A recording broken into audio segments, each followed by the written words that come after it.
welcome to an emergency episode of the ZFFFLFF pod. Coming to you live, breaking news. There was a monster trade. Trevor sent Darren Waller and Justin Jefferson to Sir Binks-a-Lot for Mark Andrews and Isaiah Pacheco. I want to get to our traders first, but RJ, you've got something even more important than that. I do.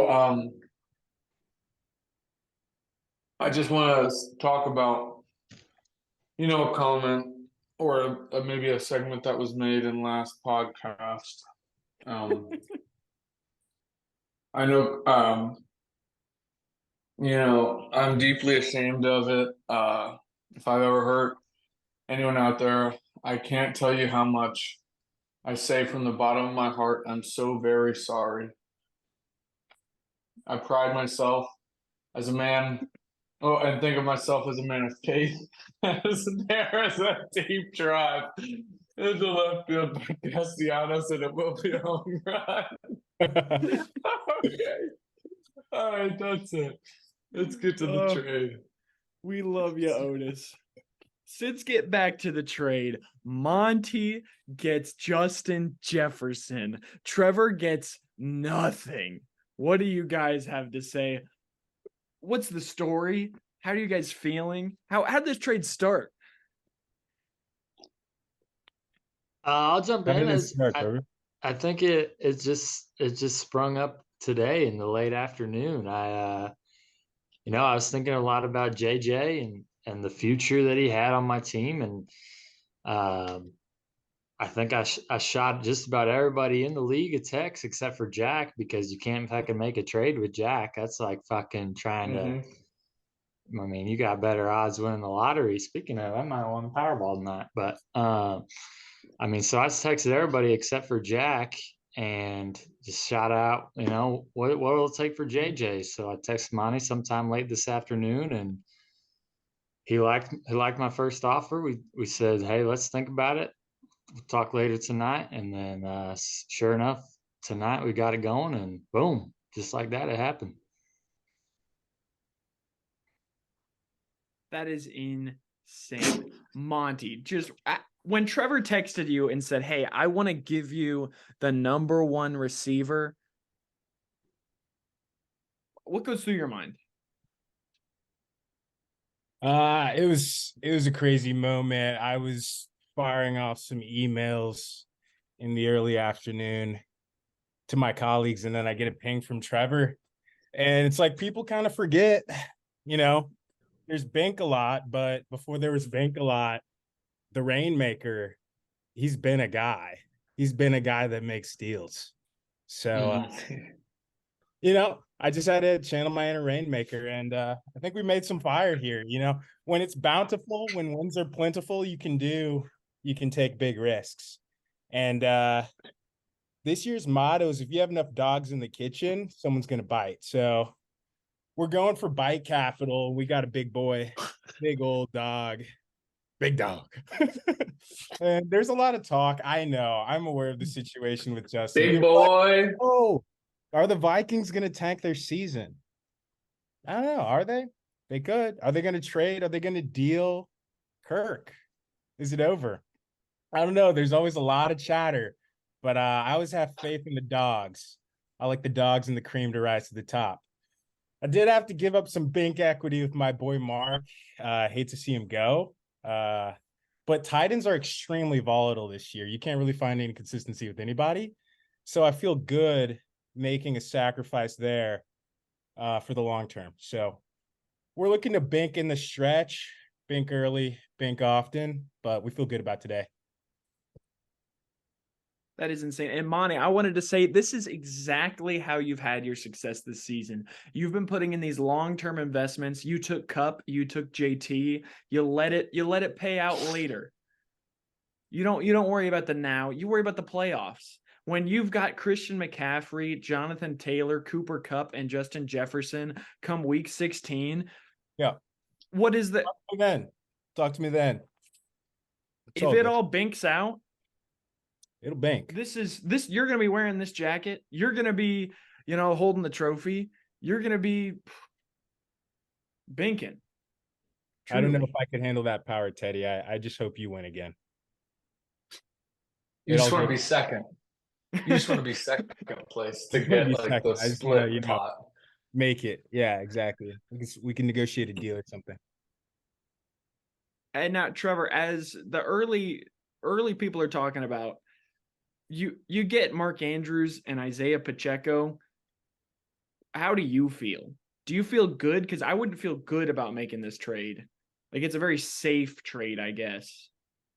Yeah, I mean, I think my analysis of it is that I think it was a real good trade for both parties. I mean, I think the biggest thing that it comes down to is looking at each team's record. I mean, Monty's sitting pretty right now. He's got 4 wins, only 1 loss. That's a real good chance. I'm sure that those odds, if we look back in the history of the league, like if we maybe pull up some stats or something, I'm sure people who started 4-1 have a real good chance of making the playoffs. And so these next few weeks where JJ's out isn't too important for Monty. So he can give up a good guy like Mark Andrews and a solid back like Pacheco and bank on JJ being there for the playoffs. But I'm in a little bit different of a situation where I've only got 1 win, and right now the biggest focus of mine is getting out of the Cum Bowl and getting into the playoffs. So I had to make the moves where, I mean, JJ is going to be out for sure for 4 weeks. He's got a bye week coming up after that, so there's 9 regular season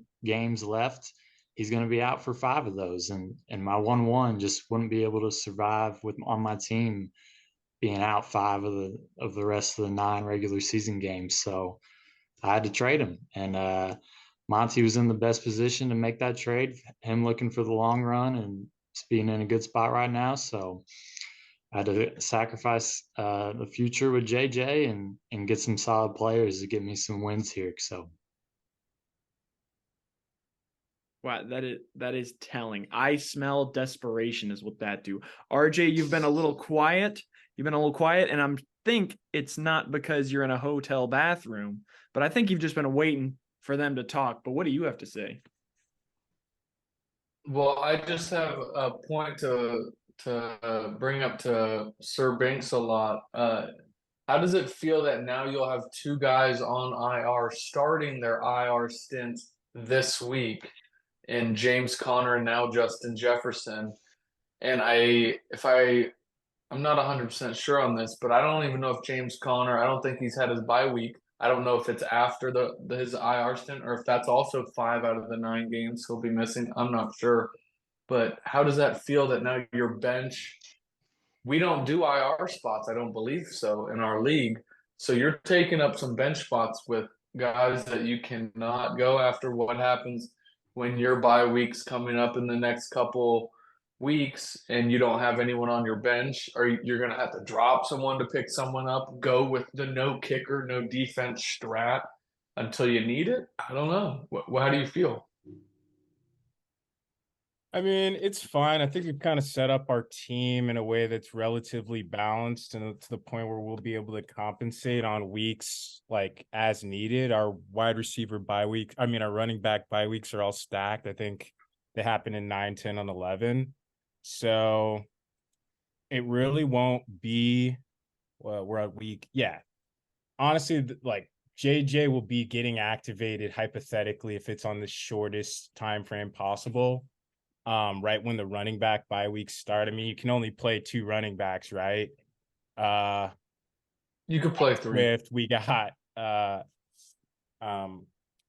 James Conner will be coming back eventually. And we got Jonathan Taylor coming back, and I think he's going to be taking over that primary role. I mean, that's the bet that I'm taking. So I think we'll be able to fare pretty well in the short term, but only time will tell. Real quick, a huge matchup. I was just looking ahead.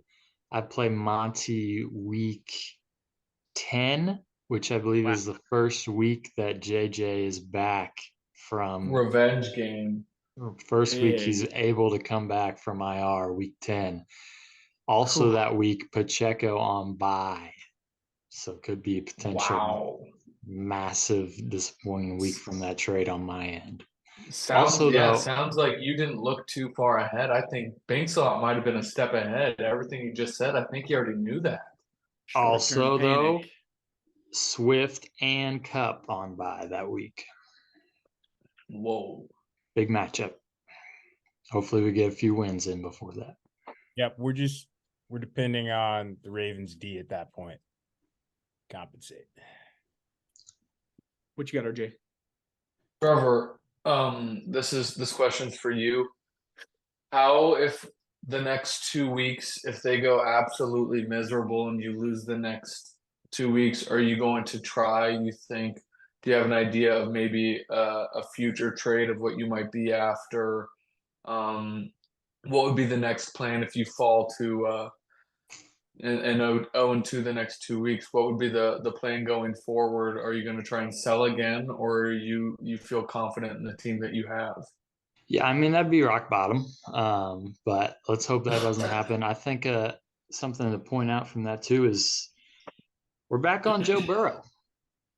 I was on this podcast a week ago and said that Anthony Richardson was going to be the guy, and that's just right out the shitter. So let's go, Joe Burrow, huh?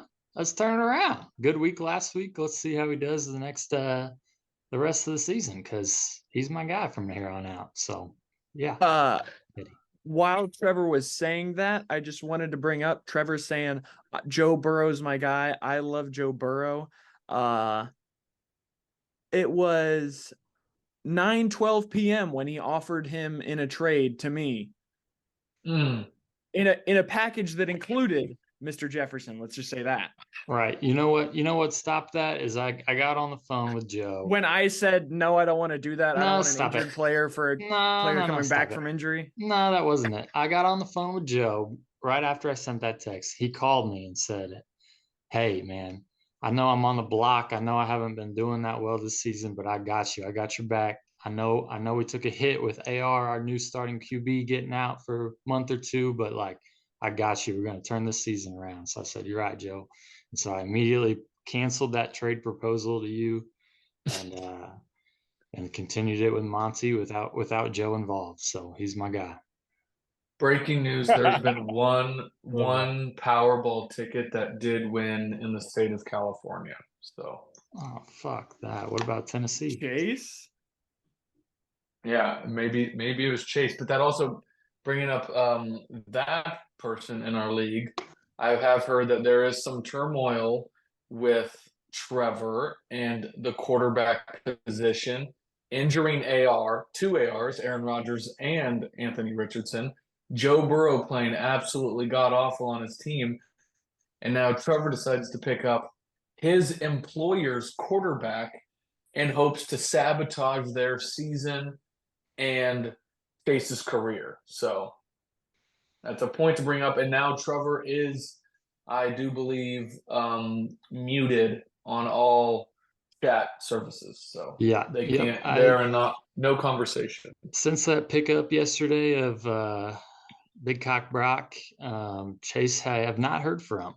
Normally I talk to Chase just about every day, and he has not responded to any of my text messages nor my trade requests to him. So I don't know. There is some turmoil there that we need to hash out. I offered Chase, hey, obviously I've got a bad juju with quarterbacks going on. Why don't you trade for Brock? Get him off my hands. But no answer. So who knows? Maybe he did win the lottery and he's just ghosting all of us and is fucking already in, I don't know, Cancun celebrating. So maybe. That could be it. And, as we have limited time here with this emergency press conference, I just want to give both of the traders the opportunity to say something, because we all know this is going to come up. People are going to talk about this trade shifting the tides of the league. No matter what, both your teams will not be the same. Where they were going, so much different. I just want to give you both an opportunity to say something. Say come week 16, one of you might be in the Cum Bowl, one of you might be in the championship. Who knows? if you guys want to say anything, just, down the future, if you want to say, I know this was risky, if you want to say, I know I'd be here, something like that. This is for good content, so make sure it's personal, so we can Yeah. come back and laugh at this if it Yeah. goes the wrong way. I mean, I thought it was great working with Trevor, honestly. Say some shit. Say like Say, that what you a know you're gonna be in dumbass. the He gave me the you know you're yeah. gonna be in the championship game. You Yeah. soiled this trade. You could have gotten so much more out of me. You're worthless. You're a loser. Look at you and your dumbass Baltimore I Ravens. mean, I was willing to give up Jonathan Taylor for Oh Justin. shit. Trevor took less. He took Isaiah Pacheco, so we're fine. Let me see if my veto is still available. So that either of you want to say anything, come season end, you'll be able to gloat, sit back and say, I knew it. This is a great trade all along. The fire Yeah, trade, I think it worked out for us. Receipts. I honestly think it was mutually beneficial. No cap. Yeah, Trevor Keith okay. wins in I the think- intro. I'm glad you said that because I was about to go in on you, but I will keep it civil.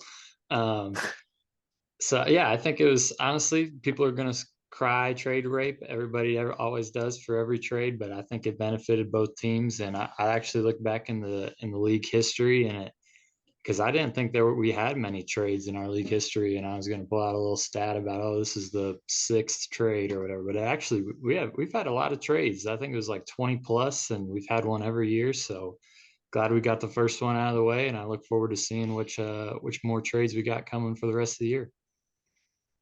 Wow, that is boring content. Let me tell you, both saying, Yep. I think we I did a know good one- job. This is a good trade. One person in our league will probably really enjoy that part. That'll probably be his favorite part. Just people agreeing and it being boring. Do you want to, give any hints who that might be, or you just want to leave it to who it is?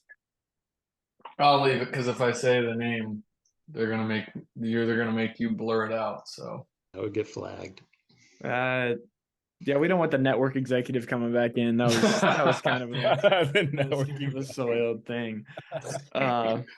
So all right, if you guys don't have anything else to say, this will be out hot on the wire, coming to you, the people, out on the YouTube, out on the SoundCloud. I need to upgrade to SoundCloud Plus, but that's neither here nor there. I'm out of storage on that website.